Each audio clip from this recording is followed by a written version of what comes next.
irmãos e minhas irmãs da Paróquia Nossa Senhora da Boa Esperança. Estamos dando continuidade ao nosso estudo sobre a Sagrada Escritura e hoje nós queremos refletir sobre o Evangelho de Mateus, mais precisamente o capítulo 11. Mas antes, iniciemos invocando sobre nós a Santíssima Trindade. Em nome do Pai, do Filho e do Espírito Santo. Amém. Evangelho de Jesus Cristo segundo Mateus. Tendo João em sua prisão ouvido falar das obras de Cristo, mandou-lhe dizer pelos seus discípulos: Sois vós aquele que deveis vir, ou devemos esperar por outro? Respondeu-lhe Jesus: Ide e contai a João o que ouvistes e o que vistes. Os cegos veem, os coxos andam, os leprosos são limpos, os surdos ouvem, os mudos ressuscitam. O Evangelho é anunciado aos pobres. Bem-aventurado aquele para quem eu não for ocasião de queda. Então, meus irmãos e minhas irmãs, refletindo sobre o Evangelho de Mateus no capítulo 11, nós vemos que neste capítulo apresenta-se o endurecimento do coração dos dirigentes judaicos com relação a Jesus. E quando nós ouvimos essa perícope, que o Evangelho de Mateus, capítulo 11, são divididos em três perícopes, três pequenos trechos no quais nós meditamos. A primeira parte, que é João Batista, a mensagem de João. A segunda parte, a segunda perícope, é Jesus fazendo uma censura às cidades por onde ele passava e fizeram alguns milagres. E na terceira perícope, que é o Evangelho revelado aos humildes. Então, nessa primeira perícope, Jesus mostra a pergunta que o João Batista faz. João Batista pergunta se é Jesus que deve vir ou esperar por outro. Mas João conhecia muito bem Jesus. Então, João envia os seus discípulos para fazer essa pergunta para Jesus, para que os discípulos possam reconhecer a pessoa de Jesus Cristo.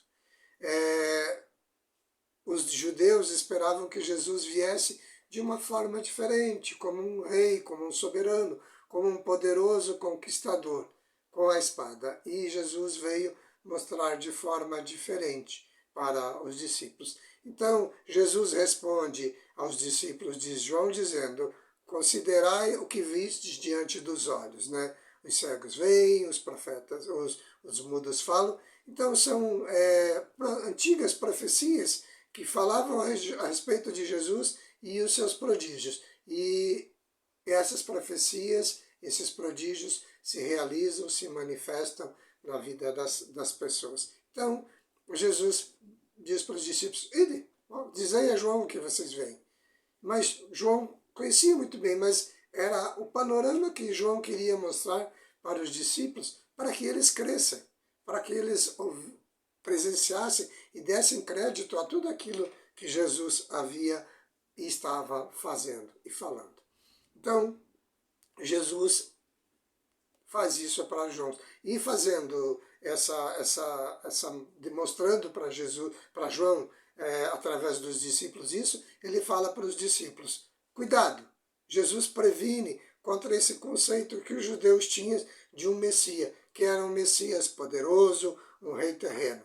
As fantasias que se contrastavam com a atitude humilde de Jesus. Então, Jesus fala. É por isso que no versículo 6 nós ouvimos dizer que Jesus fala: bem-aventurado aquele a quem eu não for ocasião de queda. Então, vê Jesus. João conhecia Jesus. João sabia muito bem quem era Jesus. A missão de Jesus e de João veio para trazer a salvação a todas as pessoas. João foi o seu precursor. E João, ele, como a palavra mesmo diz, é o maior nascido entre as mulheres, porque ele encerra o Antigo Testamento e dá lugar a Jesus para que Jesus possa dar manifestação ao Novo Testamento que começa a se cumprir. E na segunda perícope, Jesus faz uma censura para essas cidades, as quais não acreditam. Coroazim e Betsaída eram duas cidades florescentes, situadas às margens norte do lago de Genezaré. E não longe de Cafarnaum, onde Jesus ele começou o seu ministério público. Lá ele pregou com frequência nessas cidades, realizou os milagres. Lá ele falou sobre a Santíssima Eucaristia. Então ele faz para que cuidado com o que se fala. E ele faz uma comparação com as duas cidades de Sodoma e Gomorra, onde os vícios eram muito frequentes, onde os exemplos clássicos dos judeus designavam o castigo contra o homem. E essa alusão que Jesus faz a essas duas cidades é com relação à ingratidão das pessoas que puderam conhecê-lo, mas não se converteram, né? Então Jesus fala, cuidado. Depois que Jesus começou a censurar as cidades onde tinha feito grandes números de seus milagres, por terem recusados a aprender, ele diz assim, ai de ti, Coroazim, ai de ti, Betsaida. Porque se tivessem feitos em Tiro e em Sidônia os milagres que foram feitos no nosso meio, há muito tempo elas teriam arrependido sob o silício e as cinzas. Então, veem Jesus, mas não reconhecem os seus milagres, os seus feitos. E a última perícope, Jesus fala do evangelho revelado aos pequenos, aos pobres. Mas antes, só para a gente reforçar o que João tinha visto e falado para os seus discípulos, o que João e Jesus fizeram, a mensagem que os dois trouxeram, independente se acreditaram ou não acreditaram, Deus não ia deixar de cumprir a sua missão, a sua promessa no meio do povo. Então, nessas cidades, Jesus fala muito propriamente.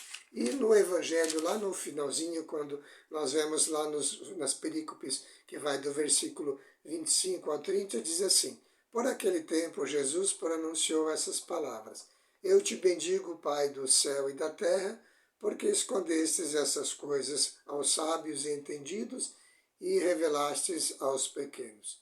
Sim, Pai, eu te bendigo, porque assim foi do teu agrado.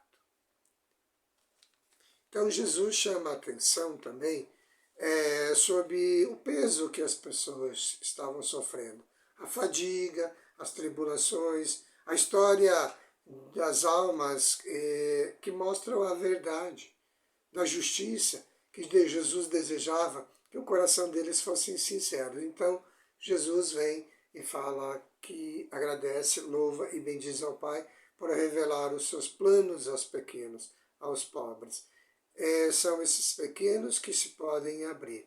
Aqueles a quem ele dá o seu poder, pode apaziguar o pecador e dizer os teus pecados te são perdoados. É nesse sentido que também o Papa Paulo VI diz, Jesus agora e sempre. Vinde a mim, todos vós que estáis fadigados, sob o peso de vossos fardos sobrecarregados, e eu vos aliviarei. Então, ir a Jesus, buscar a graça, buscar a salvação e reconhecer os prodígios e os milagres de Jesus também hoje no meio de nós. Seriam essas palavras para nós, meus irmãos. Agradeço a disponibilidade de cada um de vocês e continuemos refletindo sobre a Sagrada Escritura que pode nos revelar cada vez mais o projeto de Deus na nossa vida. O Senhor esteja convosco, Ele está no meio de nós. Que a bênção de Deus Pai Todo-Poderoso desça sobre nós, por intercessão de Nossa Senhora da Boa Esperança. Em nome do Pai, do Filho e do Espírito Santo. Amém.